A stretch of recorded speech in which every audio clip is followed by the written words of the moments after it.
Bismillahirrahmanirrahim. Assalamu alaikum students. How are you all? Hope you are doing well. Today, the topic which we are going to learn is numbers. Now, what do you think is the difference between a numeral and the number? A numeral is the symbol or name that stands for a number, and a number is what we count. For example, if I ask you that if there are 4 apples in a basket, so how are you going to count them? You're going to count them on your fingers like 1, 2, 3, 4. So the idea or the concept of counting is the number, and when you represent that number with a symbol, as you can see the pictures on the left and the column of what is a numeral, you can see that these pictures of 1, 2 and 3 basically represent the number. So these symbols are numeral, and the way we count something or whatever we count, so it is basically a number. This is the difference between both of them.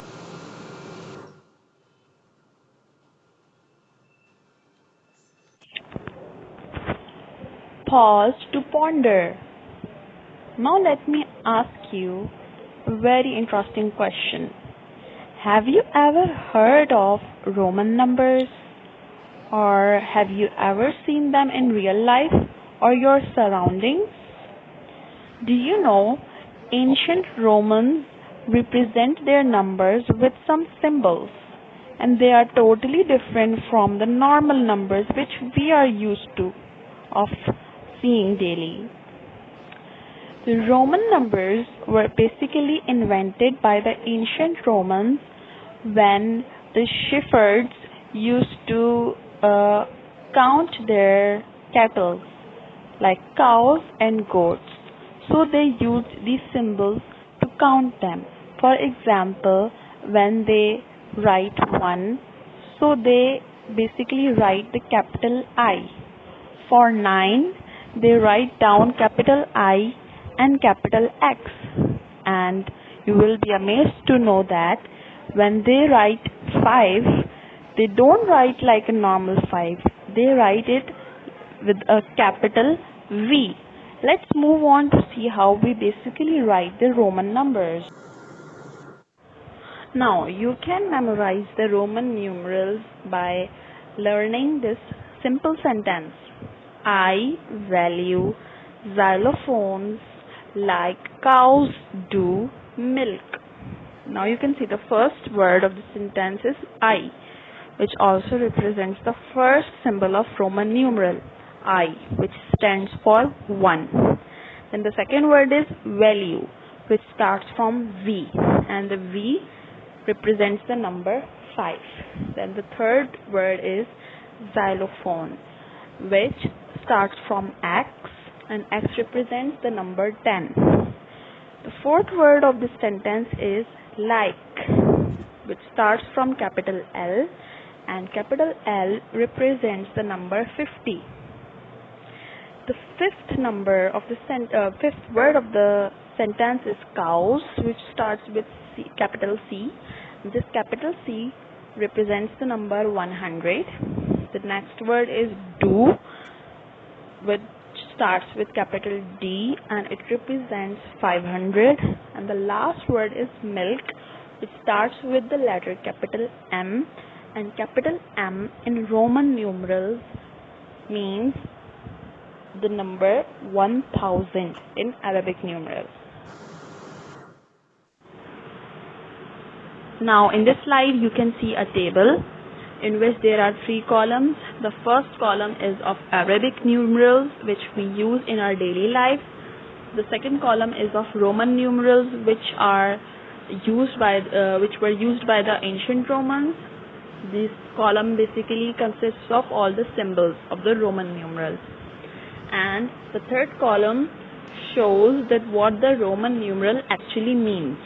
So if we look at the first row, which shows the number 1, So in the second column you can see that 1 is denoted by the letter capital I.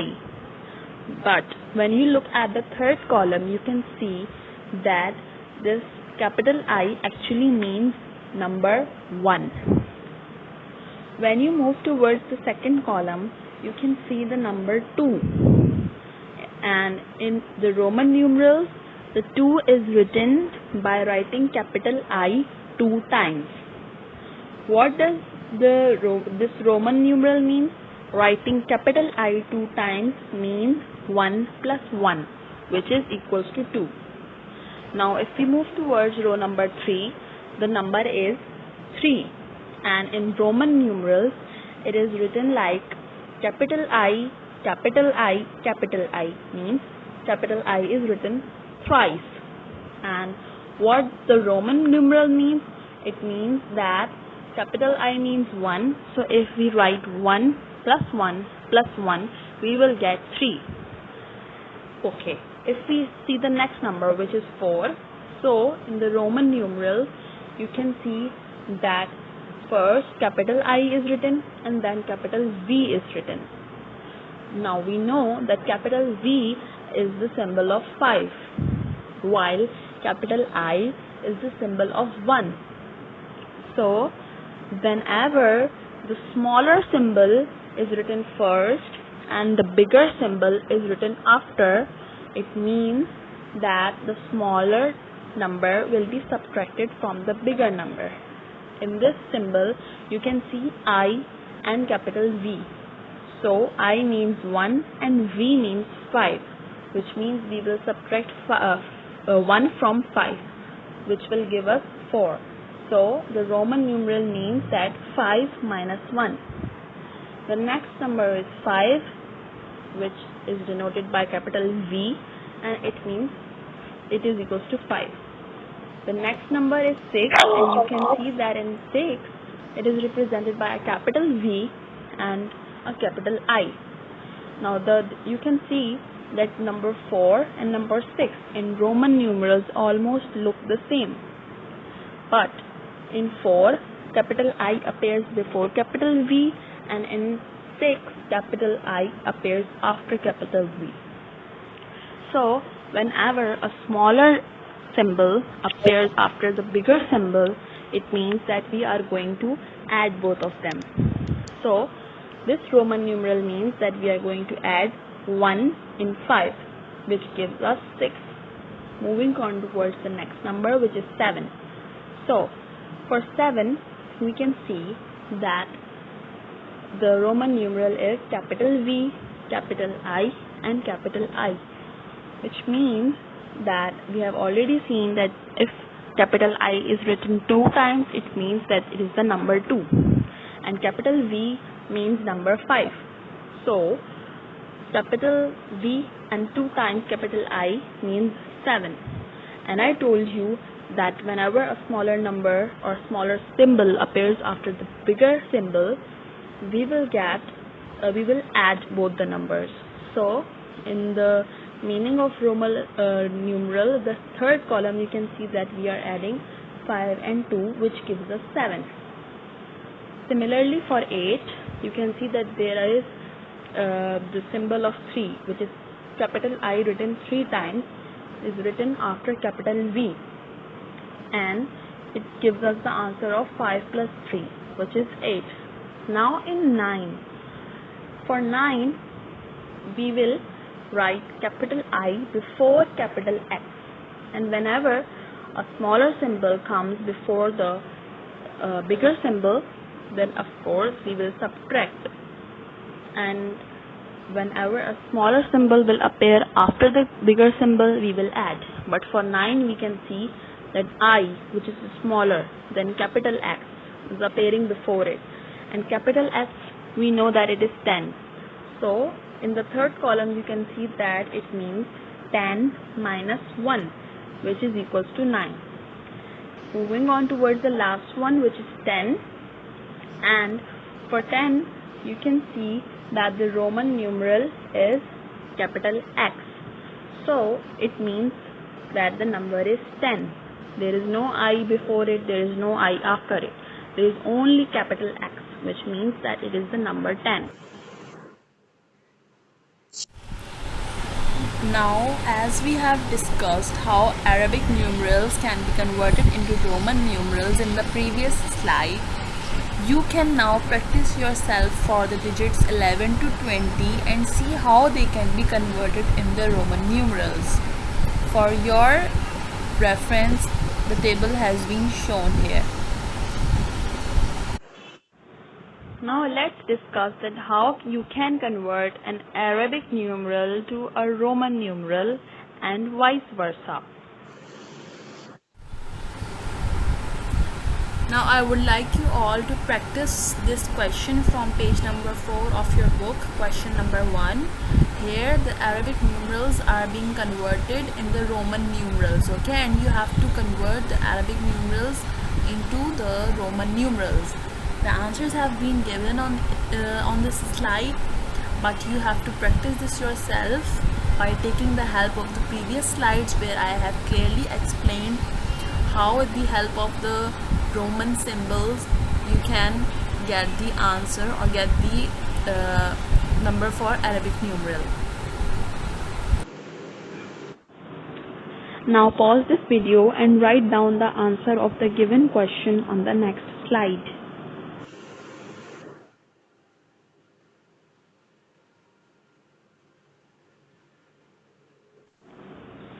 Try this question yourself. This is the question which is mentioned on page number 5 of your book, and this is question number 2 on page number 5. Okay, in this question you can see the first column. In the first column, Roman numerals are given, capital I and capital X for the example.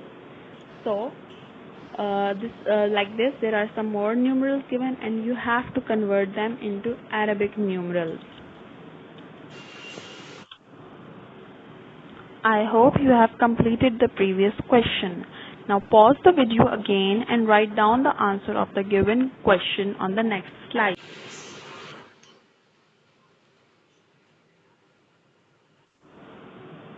Can you tell me that how can you write 29 in Roman numerals? Hint, you know that 29 is the sum of 20 and 9. So we have already discussed that how we write 20 and how we write 9. So when we are going to write the symbols of 20, the symbols of 9 will come after the symbols of 20. Try it yourself. Okay, now these are some practice questions from your book, page number 5, question number 4. Okay. These are some tricky questions, so please make sure you listen to them carefully.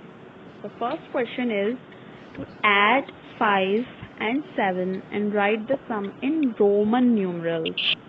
So, we know that the sum of 5 and 7 is 12.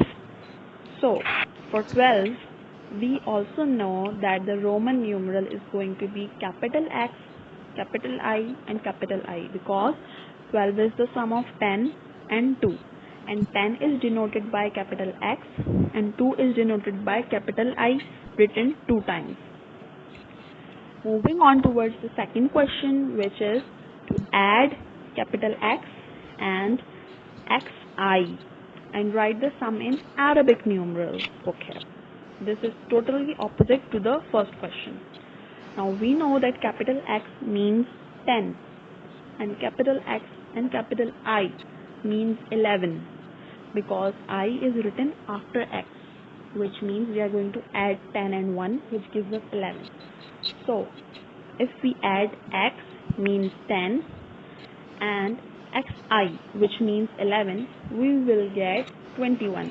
So we are going to write it in Arabic form, which is 21. Moving on towards the third question, which is to add capital X, capital V and I 3 times and write their sum in Arabic numerals. Now we know that capital X means 10, we know that capital V means 5 And we also know that 3 times written capital I means 3. So when we are going to add 10 and 5, we get 15, and then when we add 15 and 3, we get a total of 18. So now the question says to write the answer in Arabic numeral, so we will write in 1 and 8, 18 in the normal form. Before we end this lecture, let me share a fun fact with you. We have seen the symbols for numbers like 1, 2, 3 and up till 20, and all of them have a Roman numeral. Even 500 and 1000 have Roman numerals, but did you notice that 0 does not have any Roman numeral? This is because the ancient Romans did not introduce any symbol for 0. Now I hope you enjoyed learning this new topic, and I hope that you would be easily able to understand the numbers and their symbols in Roman language. Now let's end this lecture, and thank you very much for listening it to carefully, and please solve the questions which were given in this presentation. Jazakallah. Allah Hafiz.